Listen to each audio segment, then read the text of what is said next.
अस्सलाम वालेकुम रहमतुल्लाहि वबरकातुहू। मैं मोहम्मद यूसुफ उमर अंसारी हजरत ख्वाजा गरीब Nawaz welfare association Maharashtra committee का सेक्रेटरी और आप देख रहे हैं HKGN न्यूज चैनल, जो हिंदुस्तान की ग्राउंड लेवल पे न्यूज आपको बताता है, चाहे वो न्यूज दीनी हो या दुनियावी हो।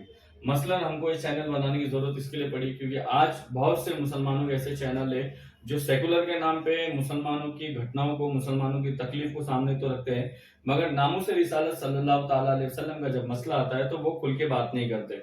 और सेकुलरिज्म के नाम पे जो है नबी अलैहिस्सलाम की शान में जब इतनी बड़ी बड़ी गुस्ताखी होती है तो वो हिंदू मुस्लिम एकता के नाम पे नबी अलैहिस्सलाम की जात के मसले को पीछे कर रहे थे।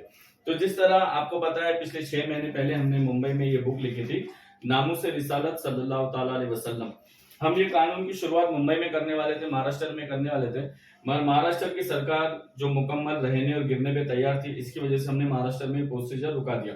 क्योंकि कोई भी चीज को शुरू करने के लिए लाखों रुपए खर्चे होते हैं और मैं ये नहीं चाहता था कि हमारी कौम का पैसा फजूल जाए और नुकसान हो। दूसरी बात ये, आज हम इस वक्त हैदराबाद में, हैदराबाद तेलंगाना में, जहाँ पे नाजायज बाप की नाजायज औलाद राजा सिंह ने हुजूर अलैहिस्सलाम की शान में गुस्ताखी की पिछले महीने 23 तारीख को। और बड़ी अफसोस की बात है, उसके खिलाफ एक वकील आज भी तेलंगाना हाई कोर्ट में खड़ा नहीं हुआ, इसलिए हमको हमारी कमेटी की तरफ से इन पर्सन याचिका दाखिल करनी पड़ी। अब दूसरा मसला, इसी याचिका के साथ में, इसी कार्रवाई के साथ में हमने मांग की थी कि राजा सिंह को विधायक पद से हटाया जाए और इंडिपेंडेंट यानी बिना पार्टी के अगर वो इलेक्शन में खड़ता है तो उसको टिकट ना दी जाए। अब इसी दरमियान में जब राजा सिंह का केस हम तेलंगाना हाईकोर्ट में लड़ रहे तो हमने सोचा था कि नामूस रिसालत सल्लल्लाहु ताला अलैहि वसल्लम का जो मसला है, हैदराबाद में तेलंगाना में कानून की कार्रवाई शुरू की जाए।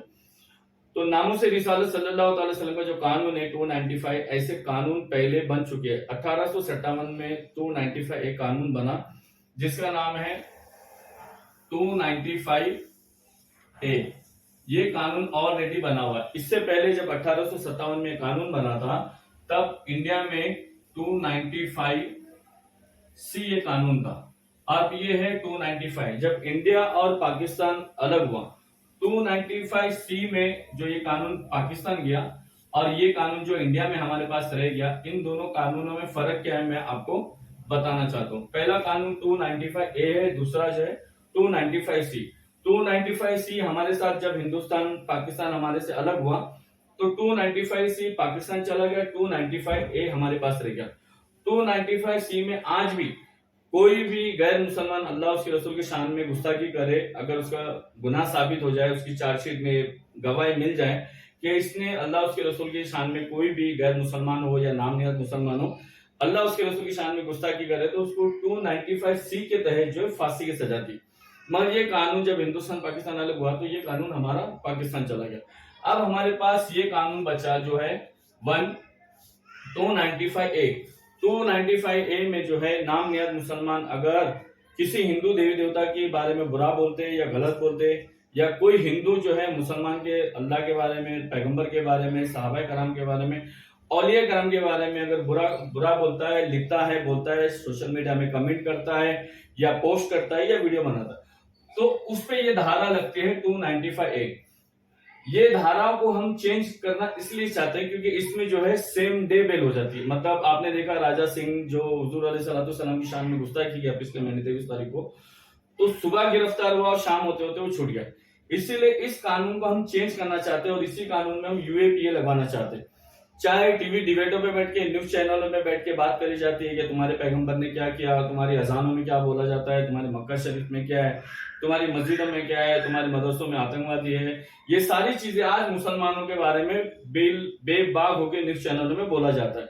और इस बुक में हमने पूरी रिपोर्ट जो है पिछले 5-6 साल के अंदर जितनी घटनाएं हिंदुस्तान में घटी है, पूरी रिपोर्ट हमने इसमें नोट करी। इस बुक में पूरे मसले मसाइल हमने लिखे हुए, किस तरह अभिव्यक्ति की आजादी के नाम पे न्यूज चैनलों में, डिबेटों में बैठ के एक तरफ 10,000 5,000 लेने वाले नाम निहत मुसलमानों को बिठाया जाता है जो हिंदू देवी देवता के बारे में कुछ बोलते हैं, उसके बाद अपोजिट पार्टी, चाहे वो बीजेपी कार्यकर्ता हो या आरएसएस के चमचे हो, दलाल हो, अपोजिशन फट से उठ के हमारे अल्लाह रसूल की शान में गुस्ताखी करता। तो सबसे पहले इसका जो जिम्मेदार है हमारे हिंदुस्तान में, टीवी जो न्यूज चैनल है वो हमारे हिंदुस्तान में जिम्मेदार है।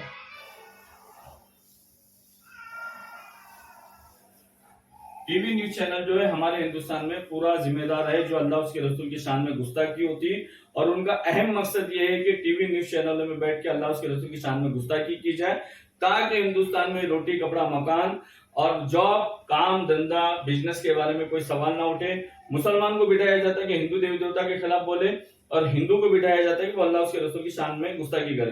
तो इसीलिए हम हैदराबाद की सरजमीन में नामूस रिसालत सल्लल्लाहु अलैहि वसल्लम का कानून अपील करने वाले हैं। हैदराबाद में 119 एमएलए हैं।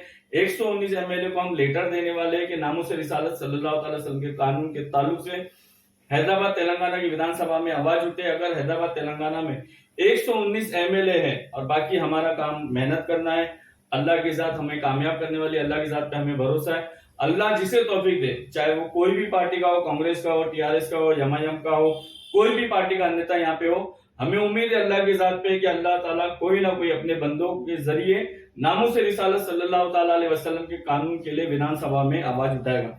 गर्ज अगर विधानसभा में आवाज नहीं उठी तो हम हैदराबाद तेलंगाना में हाई कोर्ट में अपील करेंगे कि जब 3 तलाक में मुसलमान बहन बेटियों बच्चियों के लिए ताल्लुक कानून बन सकता है, जिस नबी का कलमा पढ़ के मुसलमान बहन बेटियां मुसलमान रहती है, तो उस नबी की इज्जत के लिए कानून क्यों नहीं बन सकता है। जब लव जिहाद पे कानून बन सकता है, 3 तलाक पे कानून बन सकता है, और कई ऐसे कानून है जो हिंदुस्तान में अभी अभी पिछले 5-6 साल के अंदर बने।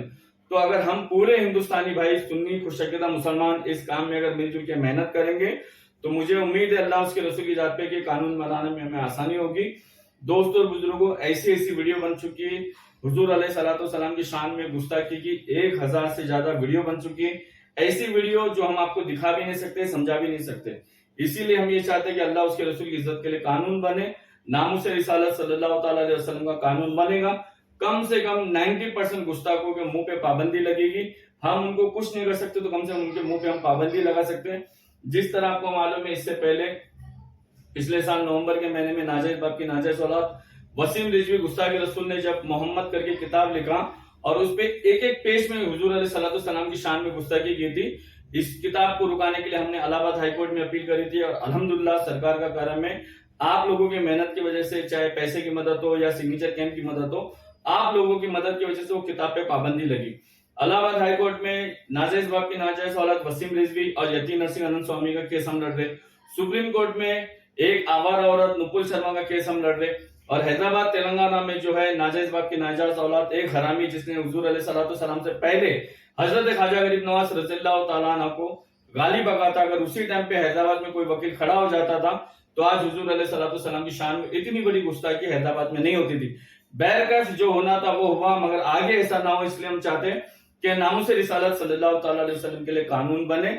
मसला ये है, जब बिहार से अलग होकर झारखंड बन सकता है, उत्तर प्रदेश से अलग होकर उत्तराखंड बन सकता है, हैदराबाद से अलग होकर आंध्र प्रदेश बन सकता है, तो नबी अलैहिस्सलाम हुजूर अलैहिस्सलाम की इज्जत के लिए कानून क्यों नहीं बन सकता। बस हमें हिम्मत रखना चाहिए, मेहनत करना चाहिए और अल्लाह की जात पे भरोसा रखना चाहिए। मुझे दुआ में याद रखें, मैं आपका दोस्त मोहम्मद यूसुफ उमर अंसारी। अस्सलाम वालेकुम।